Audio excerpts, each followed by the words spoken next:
Welcome back to Analysis. At least 302 people died when the boat carrying them from North Africa to Italy sank off the coast of the island of Lampedusa last week. These are far from being the first deaths of immigrants attempting to reach European shores. If something doesn't change, they won't be the last. According to the migration tracking organisation Fortress Europe, 6,200 people have died this way since 1994. The tragedy has reignited the debate over European Union immigration policy. The European Commission President Manuel Barroso on Wednesday said that Italy would receive an additional €30 million in funds to help settle refugees. So how should the EU alter its immigration policy to prevent further deaths? Joining me in the studio are Mattia Toaldo from the European Council on Foreign Relations and Richard Hendron, UKIP parliamentary candidate, and on the phone, Tineke Strik from the Council of European Investigation. And welcome to the programme, all of you. Mattia, what do you think should be done to prevent this happening another time? Well, there are several components to this phenomenon. One component is the wealth inequality between different parts of the world. Otherwise, people wouldn't move from one part to the other. The other component is a criminal one. We tend to focus on migrants, but there is someone who drove that boat, who set it on fire, and then tried to run away. Usually these people are part of criminal organizations, which should be pursued. The third component is the immigration laws, which have been implemented in the past decades in several European countries. The irony, for instance, about the Italian law is that if one run into these migrants at sea, would end up being indicted anyway, basically, either for lack of help or because if he helped these people, he would be indicted for favoring illegal immigration. So what happens is that basically you have theoretically Fortress Europe, in other words, not many legal ways to enter Europe through Southern Europe, because usually Southern Europe is just a gate to get to Northern Europe. So there are very few ways legally to enter Europe, which makes immigrants resort to criminal organizations, which in turn means more illegal immigration. In the end, however, we're focusing not just on migrants, but on migrants at sea, which usually are a very small component of the big flow of migrants. Most migrants actually arrive in airports. Richard, what do you think should be done? Because we can't go on year after year seeing disasters like this, can we? No, I mean, while any loss of life of people trying to come over to our country or indeed the rest of Europe is tragic, what we mustn't do is soften our stance and make it easier for people to come over. Let's take this country as an example. You know, we are a very small island and have had rapid immigration over the last 10 to 15 years. We can't go on allowing uncontrolled immigration. There is a point where we have to say no, and I think we reached that point some time ago. So what we must do is stay firm and perhaps if we're trying to prevent people coming across, maybe reinvesting or helping people overseas in order to create that kind of stability. But what we mustn't do is weaken our borders and say, okay, well let them come across. Would you say the same thing about asylum seekers? Well, I mean, it's a whole different argument. And let's have a look at what happens in Calais. We have young men who risk their lives on a daily basis, hanging on to lorries and trains to come over to Great Britain. You know, France is a safe country. So there is a fine line and a distinction between an economic migrant and those who are purely there for asylum. And what we see in Calais is... Not quite clear what your answer is, though. Would you say the same about asylum seekers? Well, we're signed up to treaties, so where people have genuine cause for asylum, then they should be given refuge in the first country they reach. But I think it's quite marred the line, because a lot of people coming across aren't genuine asylum seekers. A lot of them are economic migrants, and trying to distinguish between those genuine ones and those aren't is difficult. Okay, let me bring in Tineke. What do you think needs to change here to stop a repetition of what we saw off the coast of Lampedusa? Well, I think it's very important that we as Europe, we also comply with our international obligation to offer refugee status to protect people who really flee from war situations.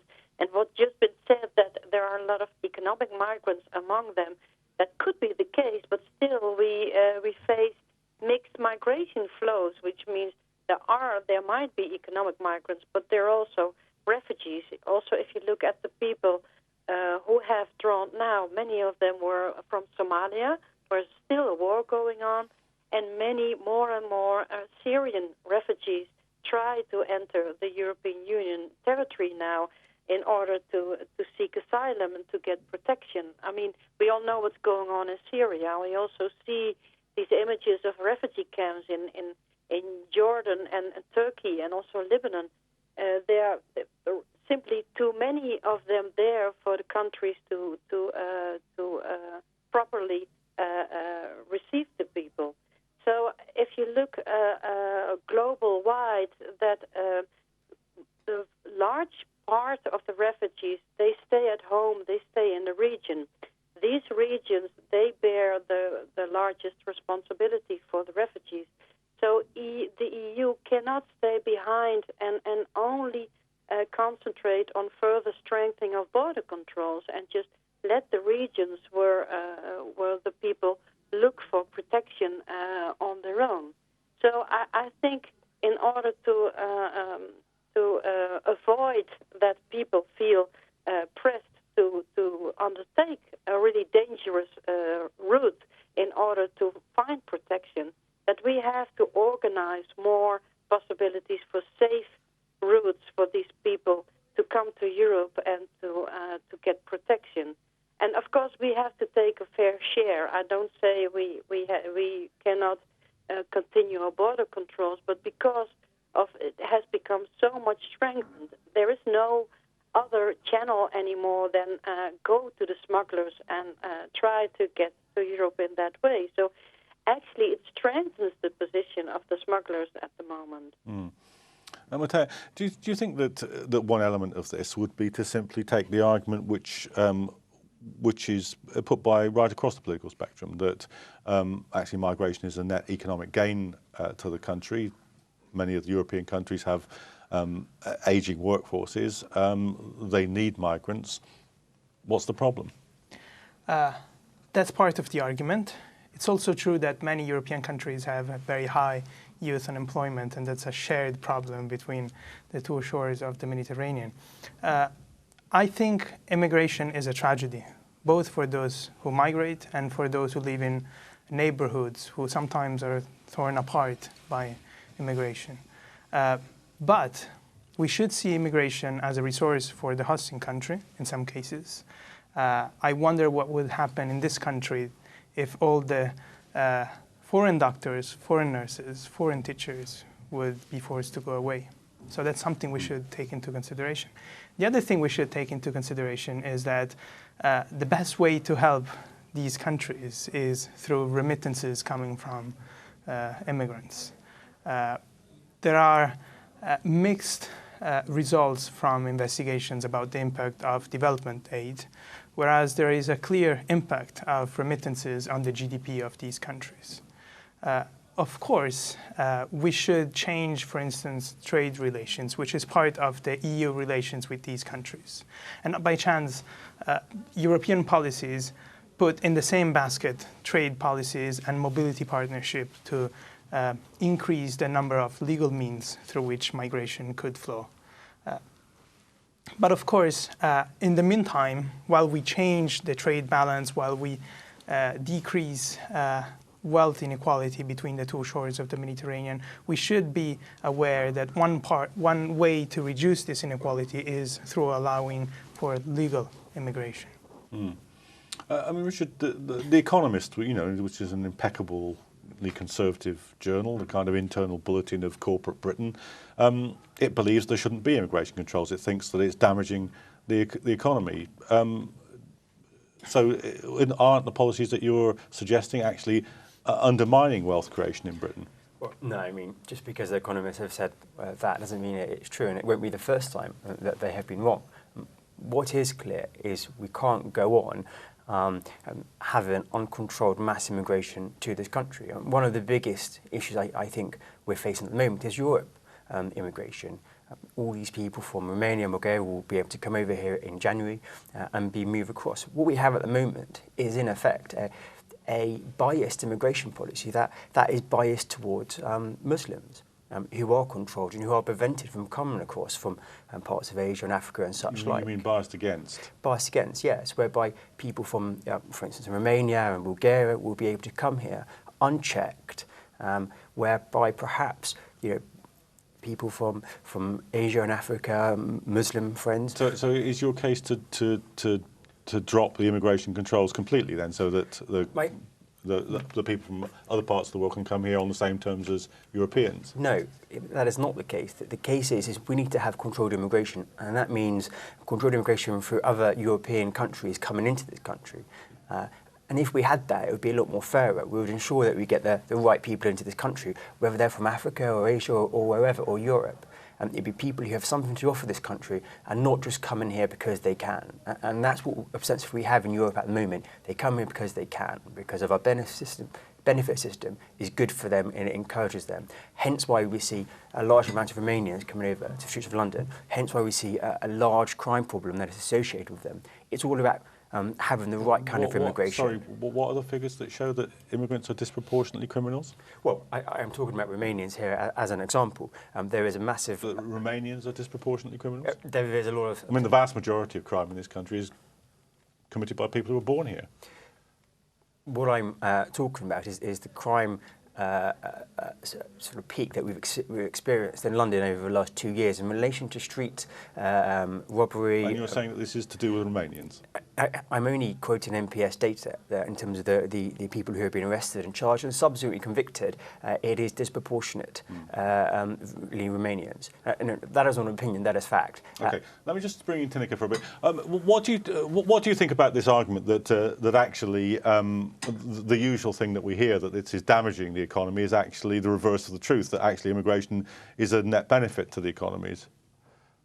Well, I think indeed we were going to face more and more aging, and we're going to need some more labor migrants in future. I mean, it's very difficult perhaps sometimes to imagine at the moment because we're still in an economical crisis, but the facts are quite clear that within 10 years or 20 years, we really have shortages on the labor market. And I think then, and at the same time, we have many young people in North Africa, for instance, who will be looking for a job. So I think we should more go into the direction of a more rational migration policy. And do you think there's something that can specifically be done to ameliorate the problem of people, in these terrible circumstances coming across on boats from North Africa? Mm-hmm. That in particular? Yes. Yes, I think there are two different solutions that you can come up with. I mean, if you think of more legal channels in order to promote labor migration, then you need to have jobs. I mean, I think you really have to look in what sectors labor migration is needed. But on the other hand, you still also have people who are fleeing for war situations or persecution, who are just in need for protection. And then the international obligation comes up, and then you don't have a way of choice in choosing what kind of policy you should make, but you have to ensure that the EU also take its part in that. And then I think of, be more generous in resettling refugees who are now stuck in the camps, which are overcrowded, for instance, so that you make sure that these people do not first have to undertake a dangerous journey, but just let them come over in a decent way. Mattia, you were saying about the sort of the organised criminal element, which is essentially preying on people who are in desperate circumstances. What do you think are the measures that might be taken to deal with that aspect of the problem? Well, all the measures that are usually taken against organised crime, so investigation, patrolling, checks on financial assets, these kind of things which deal with criminal organizations. Usually, immigration is the result of the cooperation between different criminal organizations. For instance, Chinese illegal immigration into Europe is the result of the cooperation with a vast network, between a vast network of criminal organizations. First the Chinese mafia, then the Russian one, then some Eastern European one, and then eventually Western European mafias. So it's a very vast network which needs to be uncovered. If I may comment on the issue also of European migrants, I am one example of them, being an Italian national. Well, actually, what you were saying before, Richard, is not completely true. Migrants are usually younger than the local population. So, for instance, they need less spending on pensions and on healthcare. Usually, the level of education is higher, so we produce more added value. Most European migrants here pay more taxes than they receive in benefits. So I would say think twice. Mm. And Richard, I mean, presumably by any logical extension of your argument, you would immediately stop banning British people. You would start banning British people from going to live in Italy or in Spain. You know, you'd say, look, come on, guys, we're going to exclude immigrants from this country. So if we're going to be fair, we have to stop British people going out other places. I mean, that's an absurd view to take. Well, it certainly wouldn't be absurd if the Spanish government said, OK, you're not letting any people in, you're not letting any people, we're not letting the Brits in. You'll start a kind of auction of immigration controls. We're not saying we're going to sort of put up the walls and that's it. Immigration is closed. No, what we're saying is a controlled and balanced immigration policy, letting those people in who have something to offer, whether they're doctors or to drive the buses or whatever. But those people who are going to contribute to our country, we want in. We don't want those people who are going to come over here and commit crime and live on benefits and etc. So it's about having a policy that we get the right type of people, the right professions that we need. And it's not about closing immigration at all. Because you say immigration tricky, is good though, for isn't us. it? Because some people who arrive as penniless immigrants become some of the most highly qualified doctors or nurses. They actually become those people when they're here. Perhaps they become those people because they're here. Yes, indeed, that will always be the case, and you're never going to have a policy that everybody will be happy with. But all you can do is have a policy that is in the best interest of our country, and that is one perhaps some may say like Australia, where you have a point scoring system, those who have something to offer and everything else. And that's really what we need to go down. We need to ensure that we are getting the right people who are coming over here for the right reasons and going to be beneficial to our country. And that's all it is. It's not about saying no. It's about saying, well, let's have a look at this. Let's see what can you offer us as a country. Okay, Tineke, do you think the money that has now been offered, the 30 million euros, do you think that's too little, too late, or will it make a real difference? I don't know. It will make a difference. It's actually therefore necessary to look at the causes that it can happen that so many people drown in the Mediterranean Sea. In my report, I investigated the cause of the death of 62 migrants that were in a boat during the Libyan war at the Mediterranean Sea, and their distress calls were heard, were registered, but no one came to the rescue for them. So therefore, they drifted about 15 days at the Mediterranean Sea without any help, and then they died from starvation. So do you think that was just I mean, that's a very interesting piece of information. Just let me ask you another question about that. Do you think that the distress calls weren't responded to because of the climate around immigration?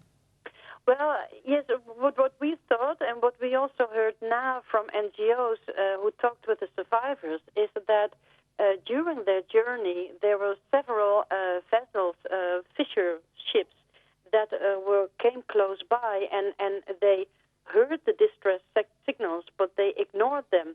And just what Mattia already said in the beginning, that it's really true that people who try to rescue people and help them to come to disembark at the land, they run the risk of being prosecuted themselves because they helped smuggling or they contributed in irregular entry of these migrants.